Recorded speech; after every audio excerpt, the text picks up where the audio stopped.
Elhamdülillahi Rabbil alemin.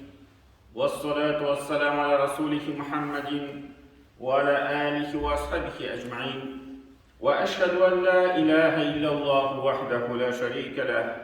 Ve eşhedü enne Muhammeden abduhu ve resuluh.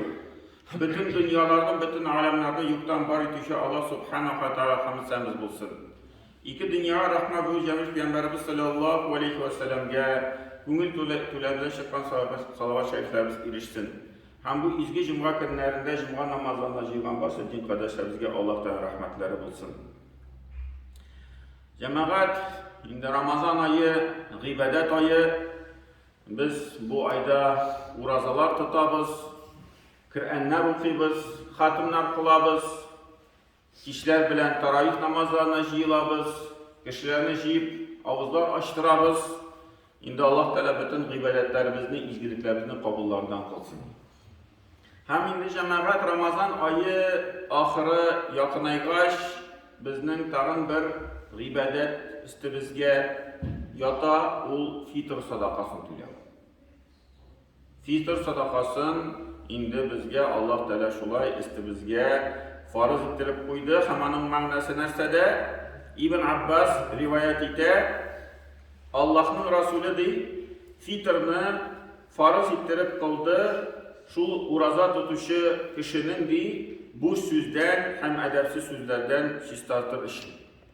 Mana biz uraza tutqanda bizning kerakmagan, o'zimiz sezmagan xatolar kelib chiqa, nindidir bir bu so'z silab ketamiz, sezmagan holda unutilib, jangda ashuv kelib kimgadir bir ağır sözler aytib qo'yamiz, bir belki edepsiz sözlerinde kullanıp aytib qo'yamiz. Endi albatta bizning urazamiz buzilmaydi. Lakin urazamizning savobi azaydi. Hatta butunlay yo'qolirga mumkin savobimiz. Savobimiz shu urazamizning savobi.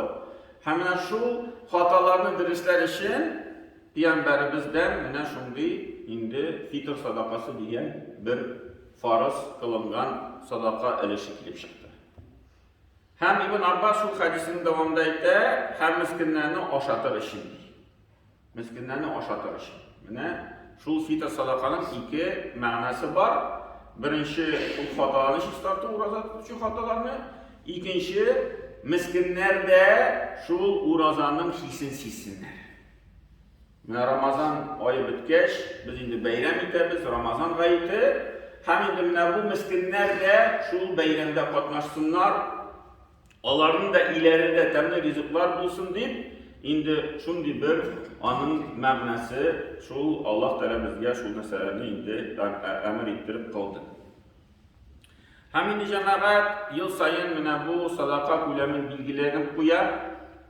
Bu indi muftiyat tarafından bu yılda 150 so'm ettirib bilgiladilar onu, 150 so'm kişi bir kişiden. Hemen bu yaktan da cemaat sıravlar bireler, köpkene tegi, şulay sıravlar kile, meclislerde de aytib qo'yalar, mana nişik indi alay sadaqani bilgilab qo'yu. Bu indi dürüst tugul bitinde deyip şunday fikir aytalar. Qoy bir kişiler mana bunda da kileler de aytalar mana men fitr sadaqasini 100 so'm beraman. Biz aytamiz yo'q, 100 so'mni qabul eta olmaymiz, 150 so'm beramiz. Hem bu kişi aşulana nişik indi siz menden tam 50 so'm so'raysiz. Yoki masalan anda oila isminden berem 4 kişi. 4 kişiden ayta berem 300 so'm yoki 400 so'm. Biz endi aytamiz yo'q, bu yilda olayga yetmay, o'tgan yilda yetaydi 400 so'm. Bu yilda yetmay. Bu yilda muftiyat aytdi 150 so'm kishidan. Demak aytamiz 600 so'm kerak. Hozir bu kishiga tam 200 so'm qo'shirga kerak.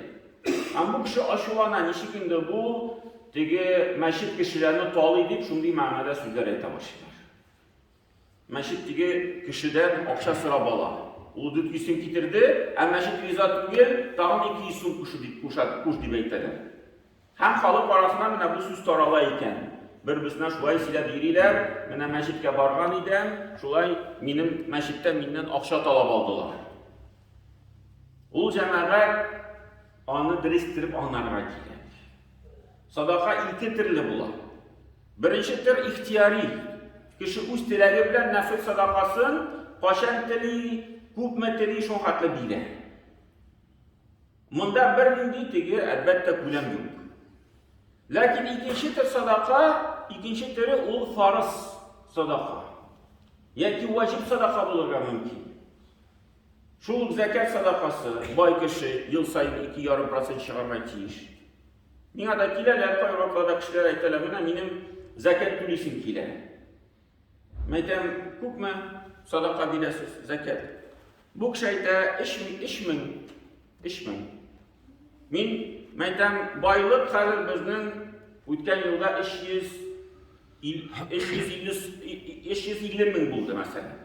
Min başımda sadaqarım da metem in az kulan bularga tiyiş sadakanın bir 9.000 tiresi. İn az kulan bularga tiyiş. Allah Teala başında zekat tülisi kise kişinin. Bu şeyde min 5.000 tüleyim. Metem 5.000 zekat bulmayı minimum 9.000 bularga tiyiş metem. Metem sizin nişi kupmesinin aşağı sıraşa başlayın. Nindi kulandan tülisiz. Ulayda mesela benim iyimde 100.000 saklana. Şu an kuramına 100.000'den 2,5% 3.000 sanap çıkardım. Yok metem bu zekat değil bu. Sizin istinizde hangi zekat diyen aybir yok. Zekat bulur için 250.000 bulurga tiyiş buluruz da. 100.000 gene o zekat değil. Bu sadaka gına bular. Bu sadaka olsa yarar asıl sadaka bulsun. 3.000 sadaka bilen bileydi. Yarar sadaka ettirip kabul ederiz. Lakin onun ayrılması nerse de. Bulay da 3.001'di, bulay da 3.001'di.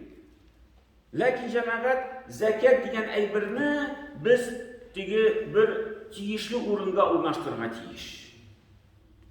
Miskinlerge iliştirge tiyiş. Biz onu mesela alıp bir anda meşit gazına tülüyor almayı zekat akçasını. Eğer kişiyteyken yara sadaka bulsun, zekat bulmasa sadaka bulsun benim isiminden. 3.001'e meşitke sadaka. Alaysa diyemiz, bu işmenini biz şu utka, suğa, gazla tülü alabız iken. Çünkü bu sadaka akçası, zekat bulmadı. Fitr da şula cemaat. Fitr'ın manası şu bir miskin kişini tuyırlık aşatı bulurga tiyiş, mümkünçilik. Şu yaktan qarab, beylerge qarab, muftiyat aytayında bunga kunda eng azı kişini tuyırlık aşatır için 150 so'm jite. Şundan azrak bulsa, indi kişinin tuyırlık aşatı bulmuyor. Şuna göre eng azı deb aytılır 150 so'm. Şundan kelib chiqadi. Hem indi kişi o'ylaymana, men şu fitr sadaqasini masjidga keltiranda, masjid indi mendan shulay aqchani oladi, ham indi o'zining shu ehtiyojlarini, masjid ehtiyojlarini tutadi. Fitr sadaqasini biz shulay jiyamizda ham miskin kishilarga ilishtiramiz. Bizga tegi bir vazifa yettirib kibik onu yuklaylarda kishilar ham biz o vazifani o'tab miskinlarga shu fitr sadaqalarini taratib chiqamiz. Mana u onun shunday ma'nosi bor. Ham bu ma'noni jamaat shulay so'ragan kishilarga, g'oyiblagan kishilarga anlatırga kerak. Mana onun shunday maqsadi miskinlarni oshatib bo'lsin. Ham aslida kishi onun o'zi ishlasa ham da xayrliroq bo'ladi. Masalan bir miskin kishini topadi, ham g'ayib oldindan şu bir gün aldanma, şu g'ayib kunindami, şu g'ayib oldindan indi tungi yoqda, ertangi yoqda kirib chiqadi, ham kishiga shu sadaqasini topshiradi. Aqshalatami, bir kibitga kirib bir rizq olibmi, bir anda atisiz g'ayla bormi, anda kichkina bolalar shunday g'aylani topadi, kiritib beradi, musulmon g'aylasi bo'lsin. Ham u sabablaroq bo'ladi. Lakin kishi aytadi, yo'q, mening mumkinchilik yo'q, men ani kishilarni bilmayman, meni masjidga topshiramda, masjid o'zi tilasa ishlasin. U shartda jamaat u aqshani kerak ertaroq keltirardi. Chunki vaqt qolsin, mana bu aqshani o'rinli shu tegishli yerlarga erishtirirdi. Bu vaqtda tegi kishi g'ayib namozini keltiradi, g'ayib namozini. G'ayib namozini keltiradi, ham endi aytamina men sadaqani to'ladim. Lakin Payg'ambarimiz nasa dedi? Payg'ambarimiz dedi, g'ayib namozini hatto to'langan sadaqa maqbul dedi. Qabul etildi, fitr sadaqasi etildi. G'ayib namozidan so'ng to'langan sadaqa u endi tegi g'ayib bir sadaqaga aylanib qo'yadi. U fitrdan ketmaydi. Niçin? Çünkü miskinin kuluna kirmedi. Kişiye bayram kesip kirtmedi. Onun bir manası bu fitr sadakanın kalmadı. Şul yaptı. Şu an göre indi galimler aytadilar, şu qiyash tıra başlanışa kadar o fitr sadakasını gidip bitirgen gerek. Qiyash çığa başladı iken gayb namazının vakti yakınaya iken buldu. Bu vakitin, o sadakanın vakti bitti. Şuna göre onun vakitinde işlerge gerek. Hem indi mana şul aybirlerini bilip indi vakitinde her bir narsani uruna eriştirip başkararga gerek. Hem indi cemaat her bir kişi mana başından deyik indi her bir kişi isminden indi bu fitr sadakasını tuluybiz. Mana mesela ailenin başlığı onun kul astında, onun cevabı astında bir neçə kişisi var. Hatınımı, balalarımı, etiyenisi bulurga mümkün. Ilı yaşdaki etiniye enileri mesela onların qarıyıb. Ya ki mesela anıqları bulurga mümkün, türlü sebepler bilen. Kim bina onun kul astında, cevabı astında bütün şu kişiler için tülüyor. Hatta tumağan bağlar işinde, ilişin çıkarabız.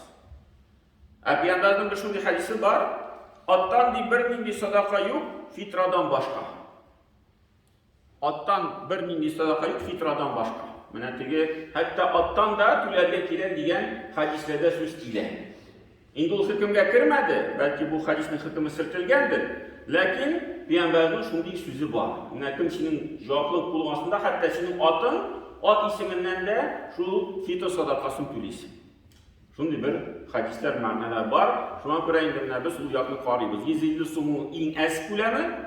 Endi aytadilar bir yoshroq holda yashagan kishi, masalan, bir şu kishi isminden 500-600 so'm to'laydi. Shulay so'raydilar, nechik endi bu? Qancha kelib chiqdi? Bunda 150 so'm, bunda 500-600 so'm. Qancha kelib chiqdi deb aytadilar.